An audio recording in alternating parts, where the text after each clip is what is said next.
जुल्म की टक्कर में, जुल्म की टक्कर में इंकलाब, इंकलाब। स्टेज पर सभी मुअज़्ज़ज़ साहिबान और हमारे आपके सबके मुश्तरक उम्मीदवार आसिम राजा साहब, मेरे सामने बहुत बड़ी तादाद में नौजवानों, बुजुर्ग साथियों और मेरी बहनों और ख़वातीन मीडिया बंधुओं,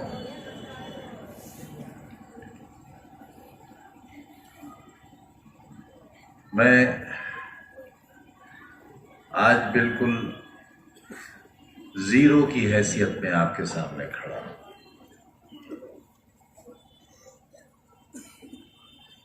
मैं एमपी नहीं हूं,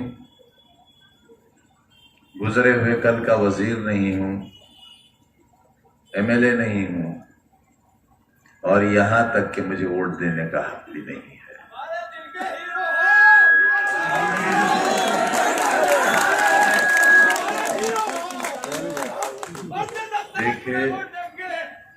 देखे थे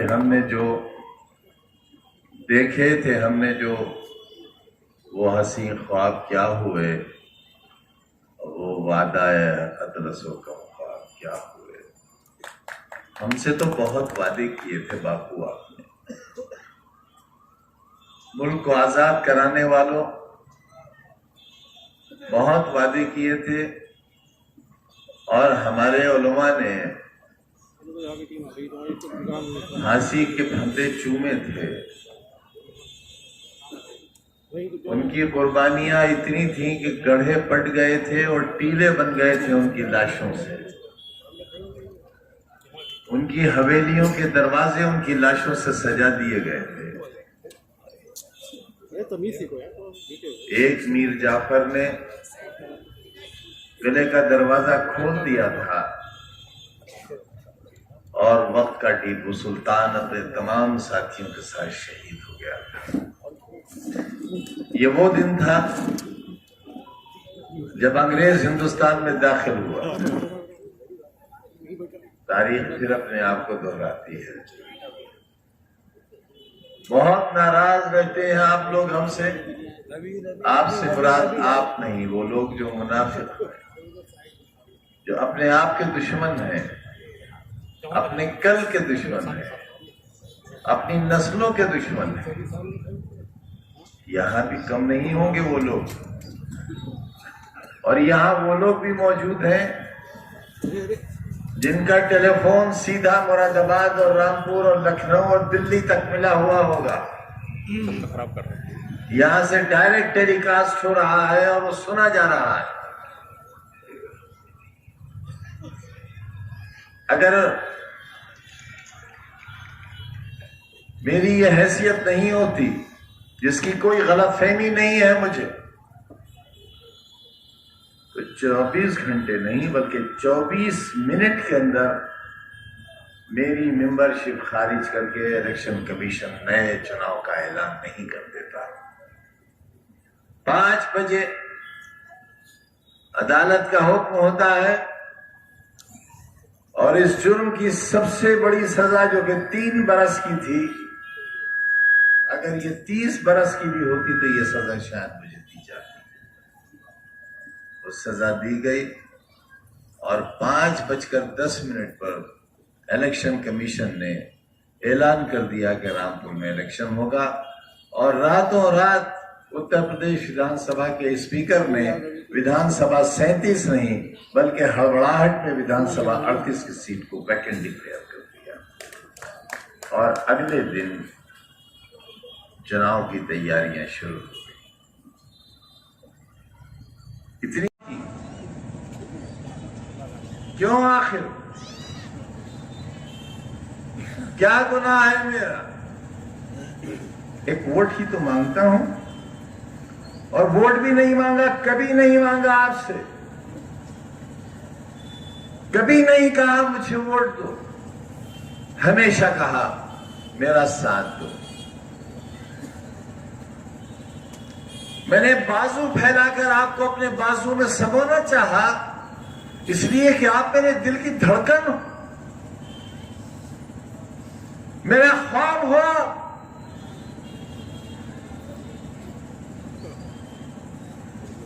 मैं आबरू हूं आपकी और आप जान हो मेरी। न मैं आबरू खोना चाहता हूं और न तुम जान खोना चाहोगे। मोहम्मद आजम खान, मोहम्मद आजम खान, मोहम्मद आजम खान। मैंने बड़ी मेहनत से तुम्हें पार्लियामेंट की सीट जीत कर दी थी। किससे जीती थी मैंने? हिंदुस्तान की एक बहुत मशहूर फिल्म अदाकारा से, जिनका बहुत ग्लैमर था रामपुर में। दो बार की सांसद रही हुई, उत्तर प्रदेश में भाजपा की सरकार, केंद्र में भाजपा की सरकार। इसके बावजूद आजादी के एक लंबे सफर में 1947 के बाद आपकी झोली में लाकर डाल दी थी ये सीट, तकरीबन 1.5 लाख वोटों से जीतकर। और उस वक्त जबकि 1.5 लाख वोटों की बेईमानी भी हुई थी, मगर आपने उसकी कदर नहीं की। ठोकर से मार दिया आपने उसे।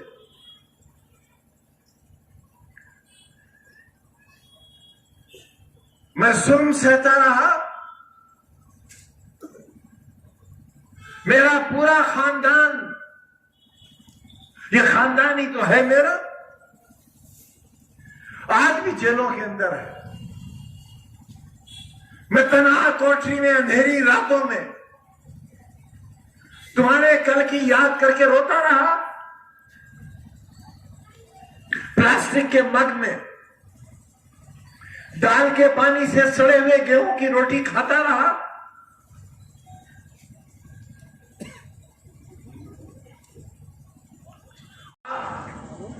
क्या आप हिफाजत करोगे, मुहाफिज बनोगे? मुझे तो सजा मिल गई, बचोगे आप भी नहीं। और याद रखना, मेरी सजा तो कब्र में मेरे साथ चली जाएगी, मगर तुम्हारे गुनाह की सजा कई नस्लें भुगतेंगी। आखिरत में जवाब नहीं दे पाओगे। मैं जब एम्बुलेंस से अपनी जिंदगी और मौत की सांसें गिन रहा था और सीतापुर जेल से मुझे निकाला गया था, यह सोच करके मैं जेल के अंदर न मर जाऊं, सीतापुर की सरहदों के बाहर जाकर मरूं, उस वक्त भी यह कलम मेरी जेब में लगा हुआ था। यही कलम था, अपने लिए नहीं, तुम्हारे बच्चों के लिए। मैं तो पढ़ चुका, मेरे गुनाह की कितनी सजा दोगे आप? मैं एमपी नहीं रहा इसलिए कि मैंने यह सोचा था कि हुकूमत आ जाएगी और मैं उस अंधेरे को एक बार फिर उजाले में तब्दील करने की मौला के करम से कोशिश करूंगा जो रह गया। उम्मीद थी कि सरकार बनेगी, यकीन था सरकार बनेगी, ना उम्मीद पूरी हुई ना यकीन पूरा हुआ, सरकार नहीं बन सकी।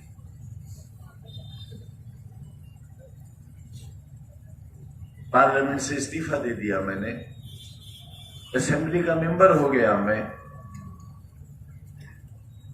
मैं आसमान से जमीन पर आ गया। वो आसमान जो कभी मेरा था, वो जमीन जो कभी मेरी थी, आपने ना आसमान का लिहाज किया और ना जमीन का लिहाज किया। मैं शिकायत करने आया हूं आपसे, और इस खाना खुदा को जिस तरह हासिल जानकर आसिम राजा ने कहा है,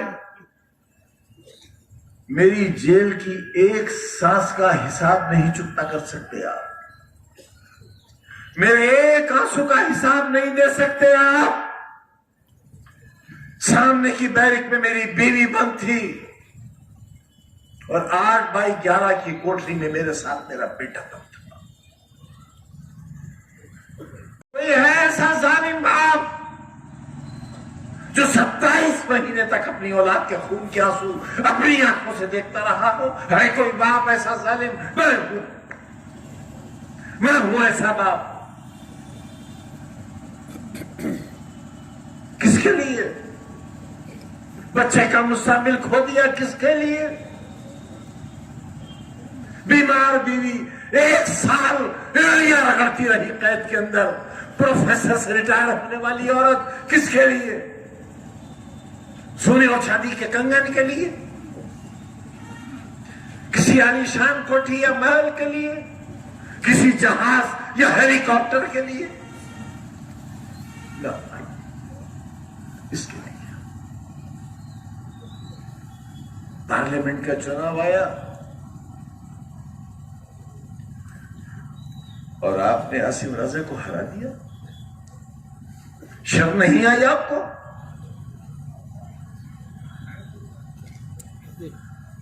घर से नहीं निकले आप क्योंकि एसी लगा है आपके घर में, कूलर है आपके घर में,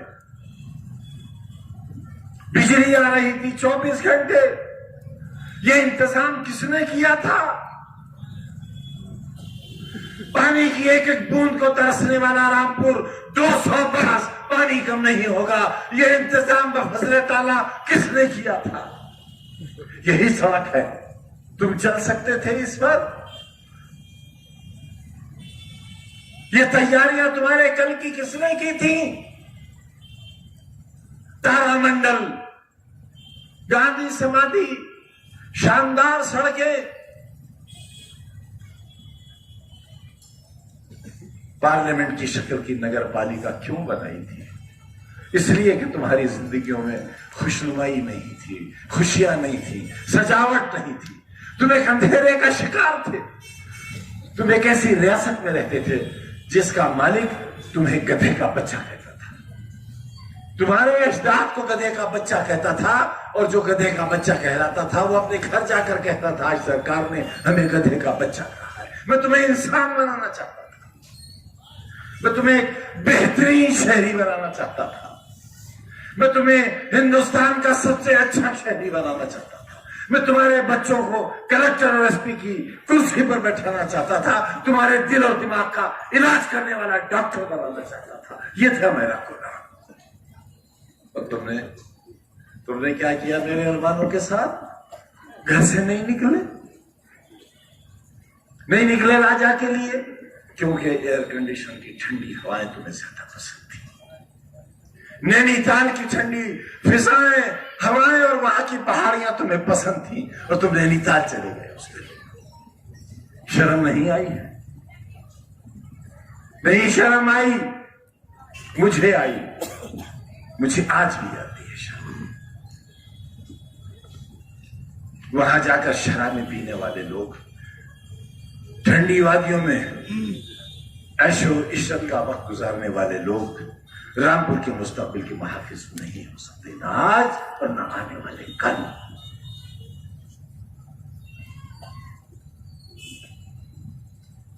फिर एक मौका है मुझे जलील करने का, फिर एक मौका है।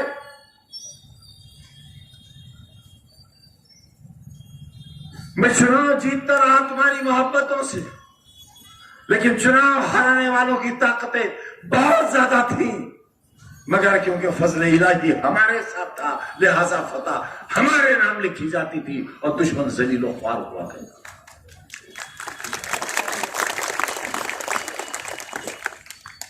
चुनाव के दिन क्या होता था माहौल? किसी के मुंह से लहू बह रहा है, किसी के बाजू में छुरी लगी हुई है, किसी के खून आलूद कपड़े हैं। ये था रामपुर। और हर बार एक माहौल होता था, गिरा लिया इस बार शैतान को, गिरा लिया मूसी को, गिरा लिया सालिम को, गिरा लिया फिरौन को। ये लक़ब दिए जाते थे मुझे। मैं तुम्हारी बस्ती का फिरौन था। क्या कर रहा हो भाई? लेकिन तुम्हारे ही बुजुर्गों ने, टेक्सटाइल के मजदूरों ने, रिक्शा चलाने वालों ने और बीड़ी के मजदूरों ने मेरे आंसुओं को अपनी हथेलियों में लेकर अपने होठों से चूस लिया था। इसलिए मैं तुम्हारी नुमाइंदगी करता रहा था। कोई खुशहाल, कोई नामवर शख्स मेरे साथ नहीं था, कोई पक्के मकान वाला मेरे साथ नहीं था, कोई मोटर वाला मेरे साथ नहीं था, कोई सफेद पोश मेरे साथ नहीं था। आज ये जो कुछ नजर आ रहा है, ये मेरी 50 साल की मेहनत का नतीजा है, मेरी 50 बरस की।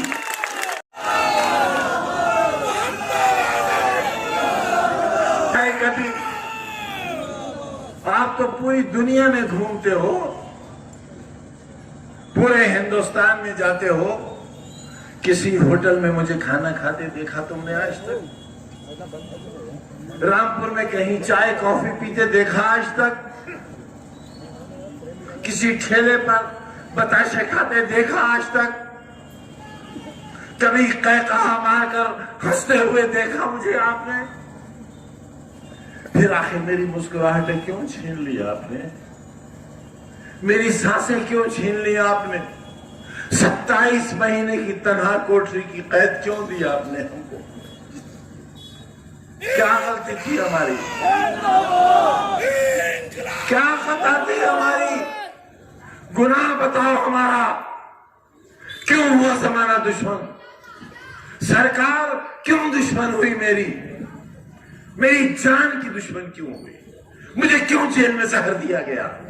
बताओ मुझे क्यों जहर दिया गया? 2 दिन तक कोरोना के भयानक मरीज को जेल के बाहर क्यों नहीं जाने दिया गया ताकि मैं मर जाऊं? क्यों आखिर किया आपने मेरे साथ ऐसा? मैंने तो तुम्हारे लिए एक ऐसा शानदार अस्पताल बनाया था जहां इतनी ऑक्सीजन का इंतजाम था कि पूरे मंडल के मरीज रामपुर आए थे। ये थी मेरी सोच उस वक्त जब कोरोना का नाम कोई जानता तक नहीं। मैं तुम्हारे लिए एक ऐसा मेडिकल कॉलेज बना रहा था जहां दुनिया भर के लोग आते हैं। तुम्हारे मरीजों को दिल्ली और बंबई न जाना पड़ता। तुमने क्यों नहीं बनने दिया उसे? हाथ उठाकर बताओ कितने लोगों ने जवाहर यूनिवर्सिटी को चंदा दिया है? तो बताओ हाथ उठाकर। एक डूबकर मर जाऊं मैं शर्म से। मैं तुम्हारे कल के लिए दर दर की ठोकरें खाता फिरा, भीखे मांगता फिरा, दामन फैलाता फिरा कि मेरे बच्चों के लिए इदारा चाहिए। तुमने नहीं दिया। मैं दुनिया भर से मांग के लाया और आज ईडी की जांच चल रही है मेरे ऊपर, हथकड़ियां इंतजार कर रही हैं मेरा। इस उम्र में कैद की कोठरियां मेरा इंतजार कर रही हैं तुम्हारे बच्चों के मुस्तकबिल की खातिर। ये दिया तुमने मुझे। और क्या देना चाहते हो? बेगैरत आवाज और बता क्या देना चाहता है तू? इस जमाने के कैंसर, जिल्लत और ख्वारी के अलंबरदार, बता इस शहर को और क्या देना चाहता है? बेगैरत आवाज बता क्या देना चाहता है? बेहया अपनी मां की कोख से जने हुए बता क्या देना चाहता है? आज भी ये आवाजें बाकी हैं, आज भी बाकी हैं। तुम पर जुल्म करने वाली आवाज एक सही, मीर जाफर भी एक ही था।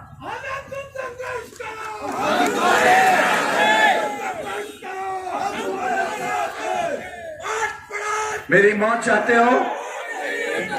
मेरी मौत चाहते हो? मारो मुझे, मार दो गोली यहां मुझे। खुदा की कसम वो मौत मेरी जिंदगी की तकलीफों से सस्ती होगी और अच्छी होगी। मेरे पूरे घर को मार दो। तुम्हें मालूम है जुल्म के कितने पहाड़ सह रहे हैं हम?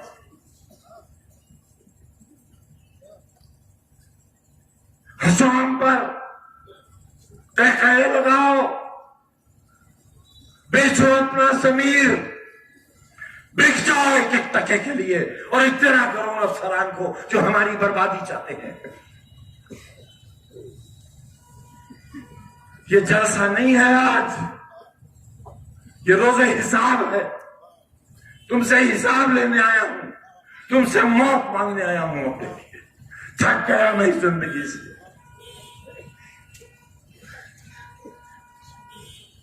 अजहर खां जेल में बंद है, उनके एरिया के आंसू नहीं देखे जाते मुझसे।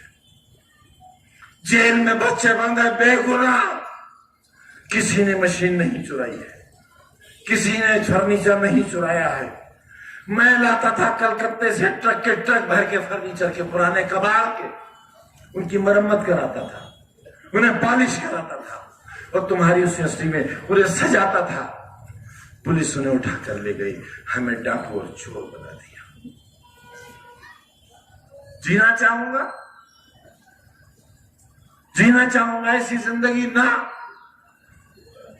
हराम है खुदकुशी, इसलिए जिंदा हूं, इसलिए जिंदा हूं क्योंकि खुदकुशी हराम है।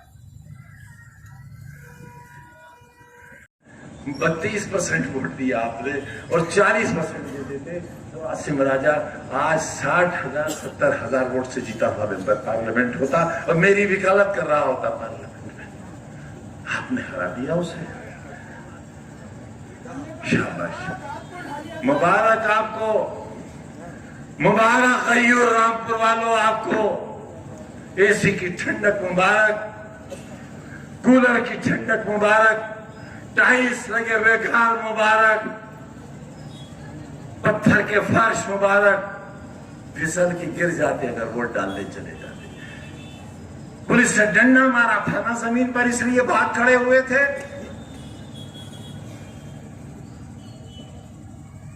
अगर एक जिस्म पर भी लग जाता मर तो नहीं जाते।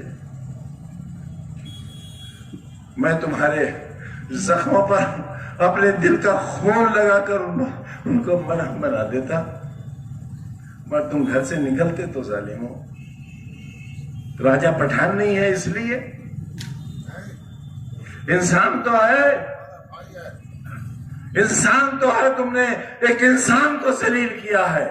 आवाज दो, आवाज दो, इनकलाब जिंदाबाद, इनकलाब जिंदाबाद। क्या माहौल है शहर का? दहशत, खौफ, डर, हर लम्हा जुल्म का इंतजार। ये आबादी बदनसीबों की आबादी है।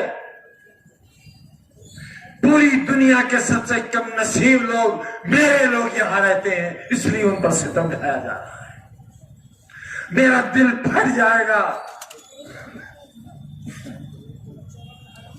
मेरा दिल फट जाएगा अगर तुमने बेवफाई की तो। आप मेरे साथ धोखा मत करना, मेरे पास बहुत वक्त है भी नहीं। मत करना धोखा मेरे साथ। और जान लो अच्छी तरह जान लो, भेड़िया तुम्हारे दरवाजे पे खड़ा है। अगर वो तुम्हारे घर के अंदर दाखिल हो गया, अपनी आबरूओं की हिफाजत नहीं कर सकोगे।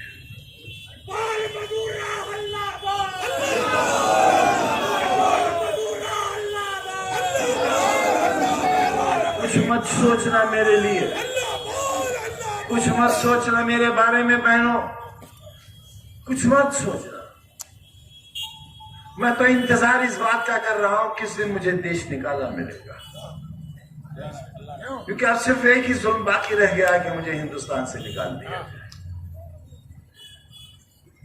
मेरा वोट देने तक का इख्तियार है,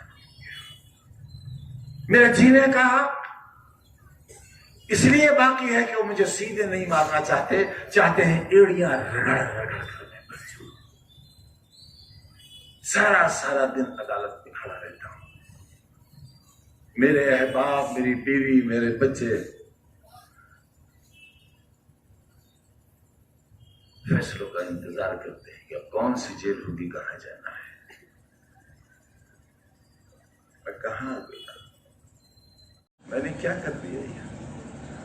तुम्हारी अच्छाई का सोच के मैंने कितने लोगों को बर्बाद कर दिया। मैं उन सब से माफी मांगता हूं जो मेरी वजह से जेलों में हैं, जिन्हें तकलीफें मेरी वजह से पहुंची हैं, मैं उनसे कहता हूं कि अगर मुझसे कोई बदला लेना चाहता हो तो मेरी जान हाजिर है, मेरी जान लेकर अपना फर्ज पूरा कर लो। आओ आओ, मारो मुझे, पथराव करो मेरे ऊपर, कोई तमंचा निकालो। इसी किले के मैदान में मेरे सीने पर 7-7, 8-8 तमंचे रखकर गोली चलाई गई थी। मैं तो तब भी नहीं मरा था, लेकिन मैंने किसी से इंतकाम नहीं लिया था। खुदा की कसम, मैंने हर गुनहगार, हर जालिम को माफ कर दिया था। आखिर मुझे किस बात की सजा मिली है? किस गुनाह की सजा मिली है? तुमसे मोहब्बत की सजा,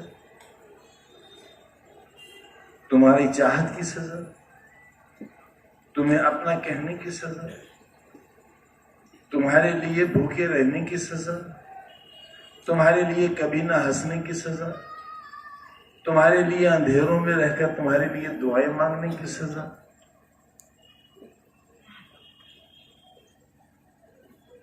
आंखें खो दी जेल में, दिल खो दिया, दिमाग खो दिया, बहुत कुछ भूल गया, मगर रामपुर वालों तुम्हें नहीं भूल सका। तुम भूल गए मुझे।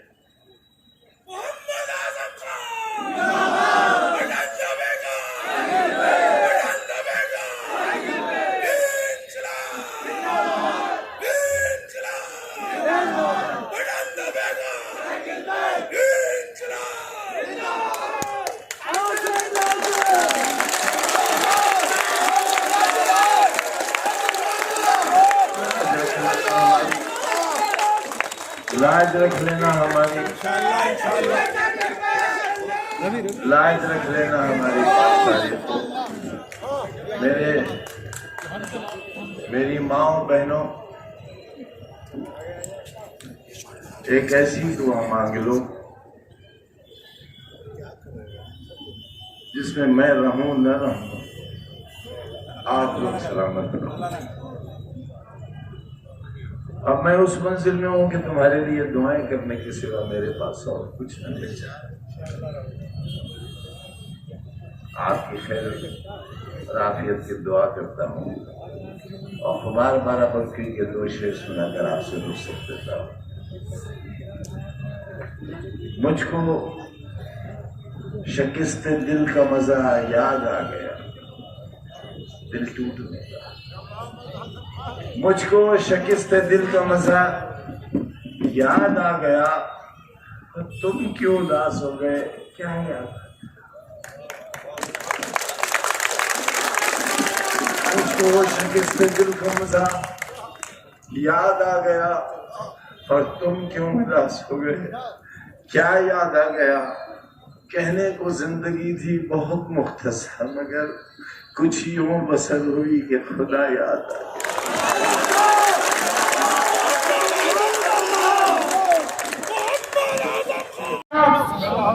मोहल्ला नालापार पुल पर समाजवादी पार्टी की जानिब से आसिम राजा साहब की हिमायत में एक अज़ीमुश्शान जलसा आयाम होगा।